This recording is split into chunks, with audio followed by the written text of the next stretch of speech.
Hi friends, welcome to my channel. बहुत बहुत स्वागत है आप सभी का। तो फ्रेंड्स, आज हम 44 चेस्ट साइज के लिए प्रिंसेस कट ब्लाउज की कटिंग करेंगे। तो इसे करने के लिए यहाँ पर मैंने 2 पेपर लिए हैं और दोनों पेपर जो है मैंने इस तरह एक दूसरे के ऊपर अच्छे से रख दिए हैं। और जब भी हमारा बैक पार्ट कट होगा तो हम एक पेपर को बाहर निकाल लेंगे और दूसरे वाले पेपर की बाद में कटिंग करेंगे। जो हमारा फ्रंट साइड होगा, बैक साइड को पहले हटा लेंगे। ठीक है, तो अब दोनों की भी मार्किंग जो है एक ही साथ में करते हैं, ये थोड़ा सा आसान हो जाता है। अगर आप चाहें तो दोनों अलग अलग भी जो मेजरमेंट लेके कटिंग कर सकते हैं, लेकिन वो थोड़ा सा मुश्किल हो जाता है। और हम दोनों एक साथ अगर इसकी मेजरमेंट लेते हैं तो दोनों पार्ट एक में निकल जाते हैं, टाइम भी बचता है और थोड़ा सा आसान भी रहता है। तो फ्रेंड्स, सबसे पहले हम यहाँ पर ब्लाउज की हाइट को नापते हैं। देखो, आपके ब्लाउज की जितनी भी हाइट है आपको यहाँ से नापनी है और उसमें आपको 1 इंच एक्स्ट्रा मिला लेना है। ठीक है, अगर आपकी ब्लाउज की हाइट 15.5 इंच है तो आपको 16.5 इंच लेनी है, 16 है तो 17 लेनी है। जितनी भी हाइट आपकी ब्लाउज की बनती है उसमें आपको 1 इंच एक्स्ट्रा मिलाना है। सपोज अगर आपके ब्लाउज की हाइट 14.5 इंच है, अगर आपको सील कर पूरा 14.5 इंच रखना है तो आपको 15.5 इंच यहाँ पर लेना है। तो 15.5 इंच के ऊपर मैंने यहाँ पर एक मार्किंग कर दी है। अब हमको ऊपर गले की चौड़ाई के लिए यहाँ पर मार्किंग करनी है। हम 44 साइज के लिए बना रहे हैं तो गले की चौड़ाई को रखेंगे 3 इंच, शोल्डर पट्टी की चौड़ाई को हम रखेंगे 3.25 इंच और आर्म होल जो है आपको रखना है 3.5 से लेके 6.5 से लेके 7 इंच तक। तो यहाँ पर आप आर्म होल को 7 इंच तक रख सकते हैं। तो मैं यहाँ पर 6.5 इंच रख रही हूँ क्योंकि हाइट थोड़ी सी लेडी की ज़्यादा है। अगर आप जिसके लिए भी बना रहे हैं, खुद के लिए भी, अगर आपकी हाइट थोड़ी सी कम बनती है तो फिर आपको आर्म होल थोड़ा सा ज़्यादा लेना पड़ेगा।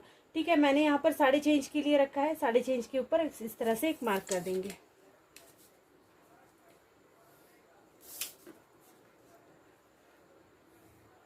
अब देखो, चेस्ट साइज हमने 44 साइज के लिए हम बना रहे हैं तो 44 का हमको लेना है 4th भाग, चौथा भाग लेना है 44 का। तो यहाँ पर देखो, इस तरह से टेप वापस रखेंगे। तो यहाँ पर आपको 44 का 4th भाग यहाँ पर लेना है। तो 11 इंच यहाँ पर होता है तो 11 इंच के ऊपर एक मार्क कर देंगे। इसके बाद इसके अंदर हमको 1-1.5 इंच एक्स्ट्रा मार्जिन के लिए मिलाना पड़ता है। तो यहाँ पर आप मिला सकते हैं 1.5 इंच के लिए। तो देखो, मैंने यहाँ पर 12.5 मतलब 12.5 इंच के ऊपर एक मार्क कर दिया। अब सेम यही मार्क हमको नीचे की साइड में 12.5 इंच के ऊपर करना है। जहाँ पर भी आपने हाइट को पूरा नापा है वहाँ पर भी आपको 12.5 इंच के ऊपर एक मार्क करना है। अब ये सभी मार्क आप जो कर रहे हैं इसको आपको इस तरह से जोड़ना है। देखो, यहाँ पर आपने जो मार्क किया है उसको भी आपको सीधा जोड़ना है और यहाँ से भी आपको इसको सीधा कर देना है। अब फ्रेंड्स देखो, आपके कमर की साइड जो होती है हमारे चेस्ट साइड से बहुत कम होती है। तो यहाँ पर मैं 1 इंच कम ले रही हूँ और इसको हम तिरछा मार्क करेंगे। इस तरह से तिरछा मार्क कर लेंगे। अब यहाँ पर हमको आगे के गले की पूरी मार्किंग कर लेनी है। बाकी बैक कैसे निकालना है वो भी मैं आपको बता देती हूँ। तो सबसे पहले आगे के गले की मार्किंग करेंगे। यहाँ पर आगे का गला मैं रख रही हूँ 7 इंच के लिए, आप कम ज़्यादा कर सकते हैं। फिर से यहाँ पर भी 3 इंच मार्जिन अच्छे से गिन लेना है। अब देखो, यहाँ पर हमको इस तरह से मार्क करना है। इसके बाद आपको 1 इंच अंदर गिन के इसको गोलाई देनी है। गोलाई दे सकते हैं आप चाहे तो, आपको जैसा भी आकार इसमें देना चाहते हैं आप वैसा दे सकते हैं।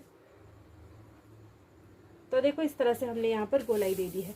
अब देखो, दोनों पेपर हमने साथ रखे हैं तो बैक और फ्रंट दोनों भी साइड का आर्म होल को हम यहीं पर नाप लेंगे। तो हम बैक साइड के आर्म होल को रखेंगे 1.5 इंच के लिए और फ्रंट साइड को रखेंगे 1 इंच के लिए। यहाँ पर 2 आर्म के निशान हो गए। अब हमको पेपर को थोड़ा हल्का इस तरह से घुमाना है। दोनों पेपर को साथ रखना ज़रूरी है। अब देखो, यहाँ पर हम सबसे पहले बैक साइड के लिए आर्म होल का निशान लगाएंगे, देन वापस से फ्रंट साइड के लिए भी आर्म होल का निशान इस तरह से लगाएंगे। दोनों भी आर्म होल के निशान हमने यहाँ पर लगा लिए। अब देखो, हमको नीचे की साइड में टेप को वापस से रखना है। यहाँ पर जहाँ पर आपने हाइट को पूरा नाप लिया है यहाँ पर हमको टेप को इस तरह से रखना है। अब यहाँ पर आप चाहे तो 4.5 इंच या 5 इंच के ऊपर टक्स को लगा सकते हैं। ठीक है, इसका सही तरीका यही है कि आप 4.5 इंच के ऊपर टक्स को लगाइए। आप चाहे तो आप थोड़ा सा पीछे सरका कर इसको लगा सकते हैं। तो मैं यहाँ 4.5 इंच के लिए एक मार्क कर रही हूँ और ऊपर की साइड में भी हमको 4.5 इंच के लिए मार्क करना है। 4.5 इंच के लिए आप चाहे तो आप 4 इंच के लिए भी कर सकते हैं। 4 इंच के लिए अगर कर रहे हैं तो इस तरह से 4 इंच के ऊपर मार्क करिए, ठीक है। 4.5 4 इंच के लिए आप आराम से लगा सकते हैं टक्स को। देखो इस तरह से आपको लाइन को ड्रॉ करना है। अब हम यहाँ 44 साइज के लिए बना रहे हैं, तो चेस्ट साइज थोड़ी सी ज्यादा है, मतलब हल्की सी बड़ी है, प्लस साइज में आ जाती है। तो यहाँ पर हम 3 इंच का टक्स लगाएंगे, पूरा 3 इंच का टक्स आपको लगाना है, ठीक है। तो आपको इस तरह से मार्किंग करनी है। देखो यहाँ पर 3 इंच का टक्स आता है, यहाँ पर आपको पूरा टक्स को 3 इंच के लिए रखना है। आप चाहे तो आप, जैसे मैंने पहले भी आपको बताया था कि यहाँ पर मार्किंग करके आप टक्स को आराम से लगा सकते हैं। अगर आप चाहे तो आप इस तरह से भी लगा सकते हैं। अगर 3 इंच के लिए आप टक्स लगा रहे हैं तो 1.5 इंच को आपको सेंटर को रखना है और इस तरह से यहाँ मार्किंग करनी है। देखो यहाँ पर एक मार्किंग हो गई, यहाँ पर एक मार्किंग हो गई, इस तरह से आप मार्किंग करोगे। अगर आप चाहे तो आप यहाँ से भी आगे मार्किंग कर सकते हैं। अब देखो यहाँ पर हमने जहाँ पर आर्म होल को गिना है वहाँ पर हमको 1/2 इंच के लिए ऊपर गिनना है और अब हमको इस तरह से कटोरी का आकार देना है। प्रिंसेस कट कटोरी का आकार इस तरह से हम देंगे। अब देखो यहाँ पर हमने गिना है, अगर आप इस तरह से टक्स लगा रहे हैं तो आपको यहाँ से गिनना है। अगर आप ऐसा टक्स नहीं लगा रहे हैं, आप लगा रहे हैं बिल्कुल प्रोफेशनल की तरह, तो फिर यहाँ से आपको आगे गिनना है 2.5 इंच के लिए। देखो यहाँ पर मैं गिन रही हूँ 2.5 इंच के लिए, इस तरह से। अगर यहाँ से गिन रहे हैं तो यहाँ से 3 इंच का टक्स लगेगा, यहाँ पर गिन रहे हैं तो यहाँ पर 2.5 इंच का टक्स लगेगा। और अब देखो ये टक्स इस तरह से लगता है, जो भी प्रोफेशनल्स बनाते हैं इस तरह से। ये हो गया टक्स। अगर आप बिगिनर्स हैं, आप ये नहीं लगा पाएंगे, तो फिर आपको इस तरह से टक्स लगाकर भी इसको बनाना आसान हो जाता है। अब देखो यहाँ पर मैंने 2.5 इंच का टक्स लगाया है। देखो 2.5 इंच की पूरा कटोरी में टक्स लगाया है। अब ये टक्स को हमको यहाँ पर बढ़ाना है, ठीक है, क्योंकि ये अभी यहाँ पर फोल्ड होके कट होने वाला है, तो ये जगह हम आगे के लिए बढ़ा लेंगे, ठीक है, यहाँ पर बढ़ा लेंगे।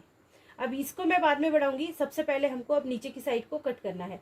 ये चाहे तो आप कपड़े पे भी लगा सकते हैं। कपड़े पर लगाना थोड़ा सा आसान हो जाता है क्योंकि कपड़े पर हम कटिंग करते हैं। अभी हम दोनों भी पार्ट को एक साथ निकाल रहे हैं, तो मार्जिन इसमें रखना नहीं होने वाला। तो यहाँ पर आपको देखो इस तरह से लगाना है। आप कपड़े पर कट कर रहे हैं तो आपको 2.5 इंच यहाँ पर नापना है, ठीक है। ये वाली जो भी मार्जिन है इसको आपको यहाँ पर नाप लेना है और यहाँ पर आपको 1 इंच 1.5 इंच के लिए बढ़ाना है, क्योंकि यहाँ पर सिलाई मार्जिन ऐड होने वाला है।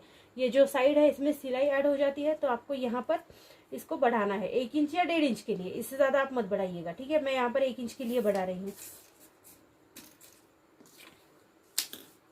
ये देखो इस तरह से ये मार्जिन हमारा बढ़ जाता है, यहाँ पर 1 इंच के लिए और यहाँ पर बढ़ेगा। जितना आपने यहाँ पर बढ़ाया है उतना ही नीचे की साइड में बढ़ेगा।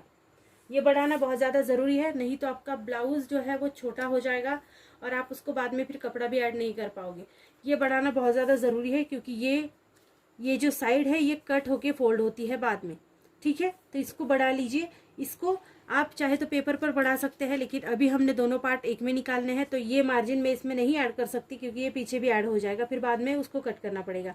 चाहे तो आप ऐसा भी कर सकते हैं। तो डायरेक्टली देखो इस तरह से अगर आप कटिंग कर रहे हैं तो मार्जिन के साथ ले लीजिए, ठीक है।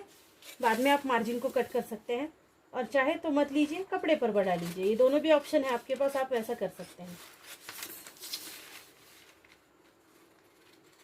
बैक साइड का आर्म होल आपने पहले लिया है, तो बैक साइड को पहले कट कर देंगे।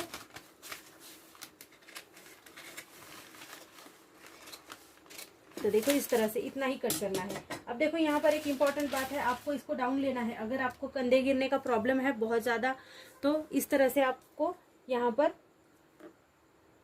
ये जो 3 लाइंस होती है 1 2 3, ये 3 लाइंस को आपको डाउन लेना है, ठीक है।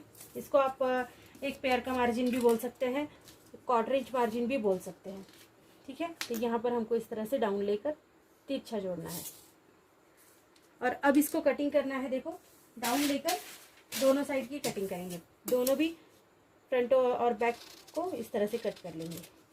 देन सबसे पहले अब हमको बैक को अलग निकालना है। ये देखो ये हमारा बैक पार्ट है, इसमें कुछ भी नहीं करेंगे, इसको साइड में रखेंगे। अब फ्रंट पार्ट की कटिंग करेंगे। फ्रंट पार्ट की कटिंग के लिए सबसे पहले आर्म होल की कटिंग कर लेते हैं।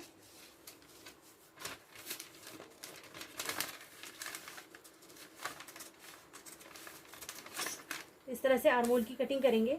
उसके बाद हम करेंगे आपका जो भी फ्रंट साइड का गला होगा उसको भी आपको इस तरह से कट करना है।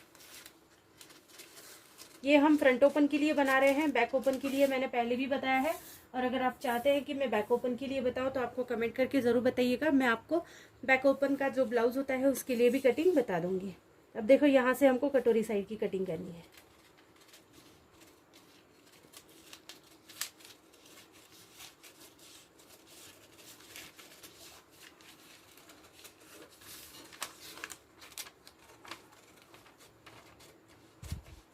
ये हमारी कटोरी साइड की कटिंग हो गई है। और ये जो मैंने आपको कहा था कि ये मार्जिन कट हो जाता है, तो ये इस तरह से कट कर लेना है। आप चाहे तो अभी कर सकते हैं, चाहे तो आप बाद में कर सकते हैं।